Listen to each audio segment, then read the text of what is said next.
So mostly we'll probably take the first hour, but you have 2 hours if you need it. If you want to sit here for 2 hours, that's not a problem.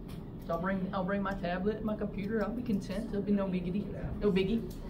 I just don't want you to freak out thinking I'm expecting you to take 2 hours mostly. Okay, so I expect most of you will take an hour.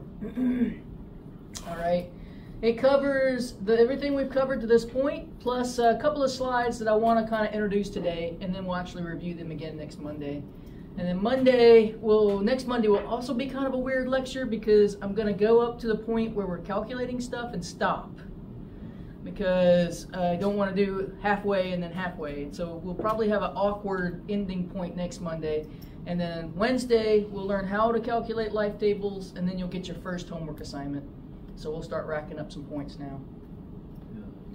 Let me go ahead and get the last few of the slides done, and then I'll see if you have any questions about any of the material or about the exam stuff. So I've already used the word on this slide before. That's demography, which is the study of populations, and we've been talking about populations now for a while. And what we're about to get into is kind of how to model what populations do, I guess. You probably hear it more often just say population growth, and we definitely are going to go through population growth models, but we actually want to know a lot more than that. We're going to start with life tables, which is what this actual PowerPoint's about. And that's about collecting information from the population and then making estimates about what's going to happen into the future.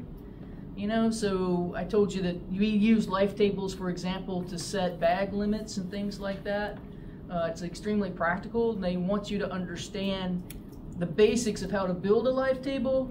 And then when you get a job, so some of you are NRM, so you get a job with Game and Fish, then you probably would be putting the information from this year's hunts into a computer program that will be doing the type of calculations that we're learning how to do in this class, basically. And that's going to help you make predictions. So I don't want to say that demography is just population growth models, because that's going to be a little piece of it. And even when we talk about population growth models, we'll start out with the basics, and then we'll start saying, well, what if you have two species using the same resource and they're competing with each other? What if you have predator-prey interactions and stuff like that? So it's a little bit more complicated than that. The other thing that's going to happen is I'm going to take a lot of time to try to make sure we're all clear on what all the abbreviations that we're going to use in these formulas mean. And so you'll start to see just a teeny bit of that on this slide. Not a whole lot today, a whole lot next week, not a whole lot today. So just to give you an introduction. So this slide starts out with building those population growth models, basically. And those population growth models are going to be a combination of how do you add individuals to the population and how are individuals subtracted from the population. That's the very basics. And so we add to the population through births or natality, which is the proper word for that. Mostly we'll say birth rate, because that's what we're usually interested in. And immigration, so individuals coming into the population. And then we subtract people from our individuals from the population through mortality, which a lot of times we will talk about as the death rate, so deaths, and immigration, those that are exiting from the population. And so we've got our first equation over here. We're not going to do anything with it yet. And we're going to say that the population, it's going to end up being its growth rate, is going to be a combination of what's being added to the population minus what's being subtracted from the population. So you've got B for birth rate, I for immigration, D for death rate, and E for immigration. And I've already told you what's going to happen in these models is we're going to assume that the immigration rate is either going to be in balance, so you have equal numbers entering and leaving, or it's so low that it's not going to have a real influence on population growth. And so most of the time as we're working with these models, we're not going to worry about them. And so this is going to become B minus D, which you've probably seen before, birth rate minus death rate. But I do want you to understand that if we really want to know what's happening in the population, we do need to know that immigration rate. Yep? Will immigration being a number, like a percent, or how will that be? So that's a good question. I'll show you. Let me show you some real-time data. It's going to be human population. And so if you go to the human population clock. That'll get us there. This is the U.S. tracking on it. So that'll give you an idea of what a lot of these stats look like. And so we've got one birth every 8 seconds, that's a birth rate. Right? One death every 11 seconds, it's a rate. We get one migrant into the United States every 27 seconds. So it's a similar type of measure. And then we lose, the death rate should be there somewhere. Oh yeah, the death rate there. I've already said it. I've already said the death rate. Yeah. We can't say anything. What? Why can't y'all see it? I mean, it's great. Yeah, it's a great waterfall. I'm giving you some good. Oh, you can only see Fall Creek Falls. Yeah. This was last fall. We hit it peak, not peak volume on the waterfall, but peak colors. Man, it was awesome. Huh? When was this? When Skylar and I went to Chattanooga last fall. Oh, If you remember when that was, I'd have to look up to know the exact weekend. I don't think it's going to look that good this year for several reasons. One, I don't know about Fall Creek Falls, but a lot of the falls in East Tennessee are dry. They did not get any of the rain that we got with the hurricane. And the dry weather will cause the leaves to fall without changing. So I don't think they're going to look that good this year. All right, that distracted me from how to make y'all see what I see.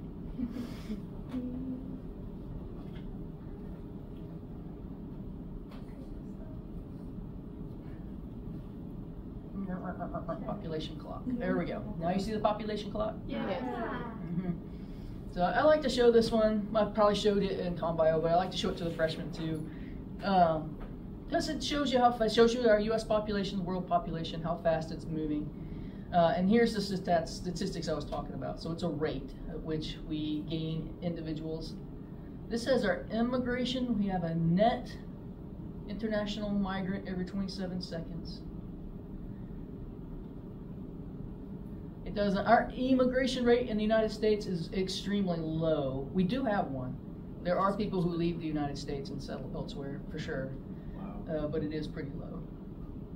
There's like a whole retirement community in Ecuador that's just an American retirement community. It's kind of weird. I'm tempted. It's very nice. And it's way cheaper. That's why people do it. It's way, way cheaper. You get a lot more bang for your buck for your retirement money. So we definitely do have people that settle elsewhere. If you go on down, you get some of the statistics that we talked about last time, like age breakdown, sex breakdown. You can see our pyramid looks more like that stationary pyramid in the that we looked at last time. We don't have a big bubble per se anymore. Until you get to the top, of course, you're going to taper off when you get up into hundreds. Right, there's 99, there's 100 plus right there. So was that 0.02% of the population are women over 100 years old? And so forth. So you can look at this at your own time. This is with our Census Bureau, our population clock. It gives you specifics for every state and all kinds of really good information. So this is the type of data that we're using, except that the data for white-tailed deer at Obion River Wildlife Management Area isn't as accessible, right? I can't pull up a population clock for that. And so you have to know what kind of information you need to go collect, and you're not going to get, I don't want to say real time. This makes it look real time, but it's really based on averages. Right? It's not exactly real time information, but it's a lot closer than we would have in a wild population. Turn that off.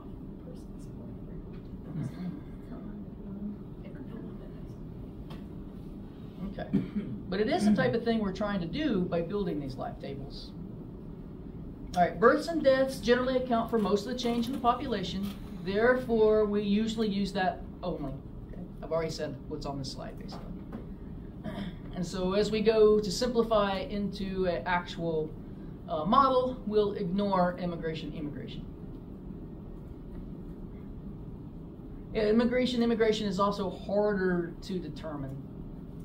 And depending on the species you're working with, it's harder to determine. So in birds, for example, you have territorial species. They set up territories in the spring. The males sing, you can find the nest, you can gather information about that breeding pair relatively easily.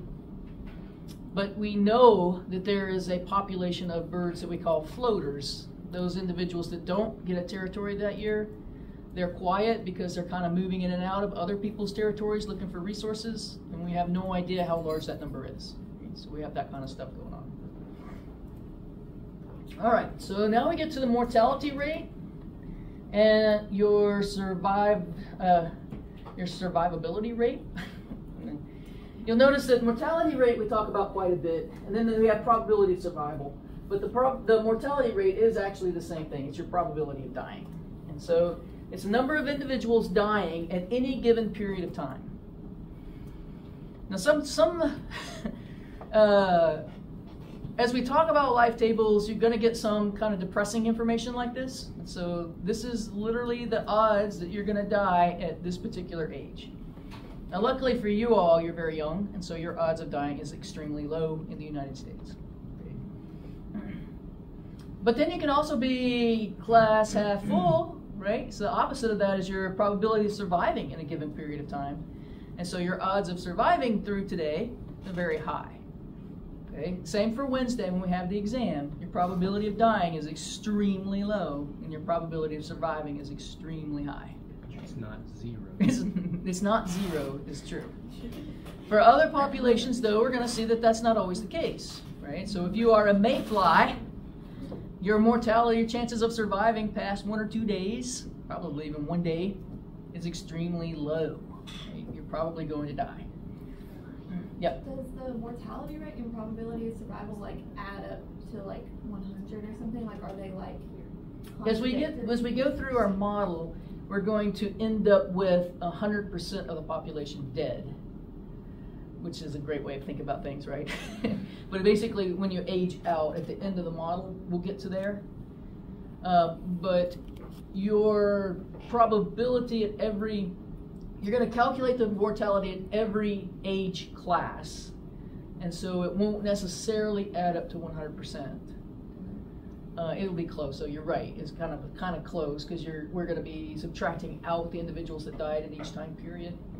But because it's age specific, you're not generally going to add across. So if that makes sense. Try so not to you get can't say like, oh, I have 2% of dying, so therefore I have 98% of surviving. Not exactly. We're going to calculate two. I think one of them comes closer than the other, but we're going to calculate two types of mortality. Should have brushed up on that part. Yeah, I think it's two types. We're going to have an age-specific mortality, so what you would expect at that particular age, and then we're going to have one that's more like I think what you're talking about, which is comparative to your lifespan. So we're going to calculate a couple of different ones. But yeah, you would expect they're going to be somewhat inverse. If you take them quite literally and not within the context of the life table, so I'm answering in the context of the calculations we're going to make. But if you take them quite literally, then yes, what you're saying would be exactly right. Okay. All right, which leads us to your life expectancy, and your life expectancy is not exactly what the general public thinks of. So if I went into the hallway and I pulled somebody in the hallway and I said, what do you think the life expectancy of an American female is? I don't know what they would say, but I would guess like 85 might be what they would say, maybe 90. If I asked them what the average life expectancy of an American male is, then they'd probably say 75, maybe, just guessing if they have some idea of anyway. But in the context of the life tables, it's the number of years you have left to live. And so if the average life expectancy of an American male is 75 years and you're currently 25 years old, then your life expectancy is 50 more years. Right? You subtract out those that you've already lived. So if the average life expectancy for an American female is 83 years, I did that specifically, make it easier on me, and I'm 53, then I have 30 more years. I'm expected to live 30 more years. This type of life expectancy is going to be important as we build our life tables, but it's also important for the insurance companies, which also use life tables to calculate information about how much to charge you for life insurance and health insurance and stuff like that. They're doing exactly the same type of thing as is your Social Security and your other retirement accounts. And so when I went over and talked to my retirement person, that's exactly what it is. Well, we expect you to live, they put me down as expecting to live to 90, and I just laughed. That's not, my genetics aren't that good. If you look at family history, I'm going to be doing really good to make it to 85. 90, probably not. These are types of things you have to think about when you think about your retirement. And so you pick, I could pick whatever I want. I could pick 100. If I think that I'm going to live to 100, I could say, no, I want to spread it out so that I make sure that I have insured income till I'm 100 years old, for example. But that's what they're basing all of that on. It's the same type of stuff. How many more years do you have left to live? And how much money do you need to cover yourself during those years?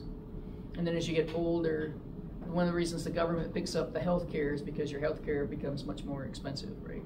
Because your odds of having something seriously wrong with you go up as you get older. All right, any questions about that? So I guess my tortoise on there is kind of the difference between your lifespan and your life expectancy are different.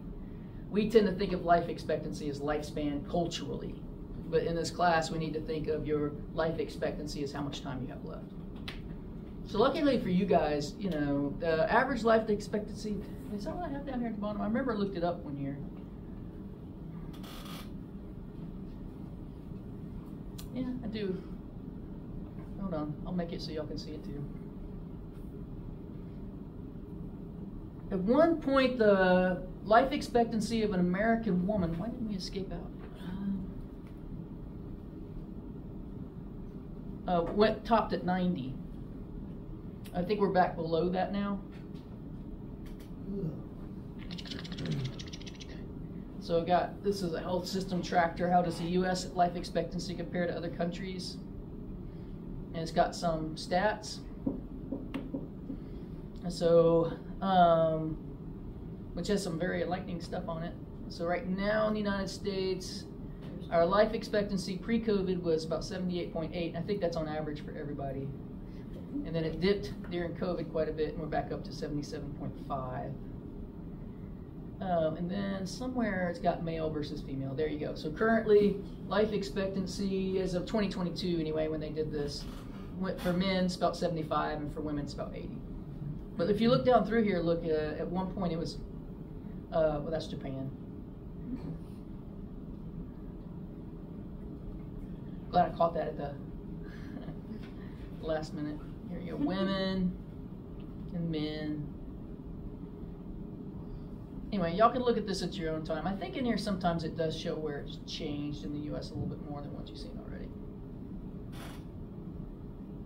And that gives how much we spend per person on health insurance.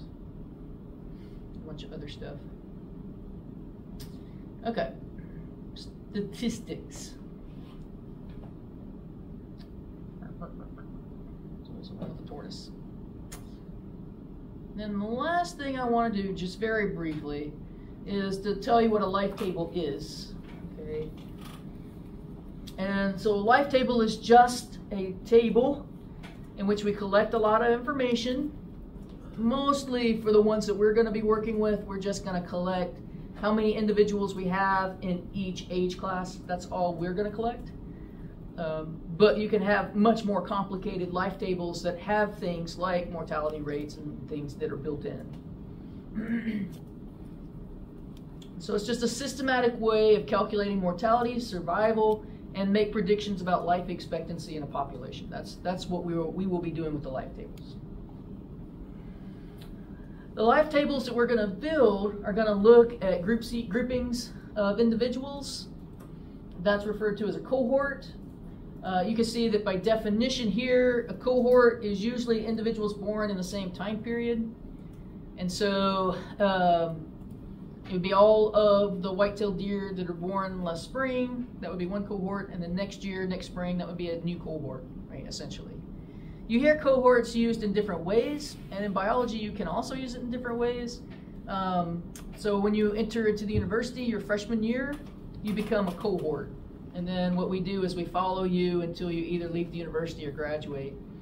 And so I'm being cautious because by the time you get to your fourth year and fifth year, you become more of a mixed cohort, right? Not all of you start at the same time and reach that time at the same point, or that point at the same time. And so it becomes a little bit unclear. But they put you back with the class that you started with. Even if you take a break and come back, you're still with that original cohort. We're going to talk on the next couple of slides before we build the life tables about types of life tables. And so there's a couple of ways that we can build them. One would be to go out and we want to build a life table, a really accurate life table for American robins on the quad. And we're going to go out this spring and we're going to mark all the babies, and then we're going to follow those babies from the time that they hatch until they die, and we can build a life table based on that information. Or we could do something like some of you probably participate in, and then we can go to a check station and we can age all the deer that come into that check station, and from that sample we can divide them up into different age classes and build a life table that way. Which one do you think is more likely to happen? Check station. Yeah, something where we're aging individuals, even if it's not a check station. So like the bluebird, that was my transition from the statistics into this. So that bluebird study we did is that kind of thing, right? We don't really have enough information to build a very good life table, because we basically just said they're a year old. They're more than a year old. That's all we really did. But we took 90 individuals that all died about the same time, and we put them into 2 age classes, right? So that's pretty common if you have a mechanism to do that. All right, that's where I want to end off. And so on Monday, I will probably quickly review those slides again, and then we'll pick up from there and talk about, well, we might go, I'll decide where I want to go. We might actually do a little bit of calculating on Monday. When we do calculations in class, I will bring calculators. So make sure I show up with those on Monday if I decide to calculate some. And you need to use those calculators on exams, so that's just a reminder. Because you have no need for a calculator on the first exam. Any questions about the first exam? Have y'all been looking at it? There are some old study guides up. Should match pretty good. Yep. Do I need to memorize the exact dates of the equinoxes? No, because Okay. they're not exactly the same every year. But we just passed one this weekend. I think it was it Friday? It's either Friday or Saturday. 22nd was Saturday. Saturday was 22nd. So sometimes it's on the 21st, sometimes on the 22nd. That was the fall. Vernal? No. Correct me. Autumn. Autumnal, yeah. Vernal spring, autumnal fall. But yeah, fall equinox. Anybody stand an egg up? Or balance a broomstick? It kind of went over my head. I don't know why. I thought it was the 15th, and I was like, that's next weekend. So I was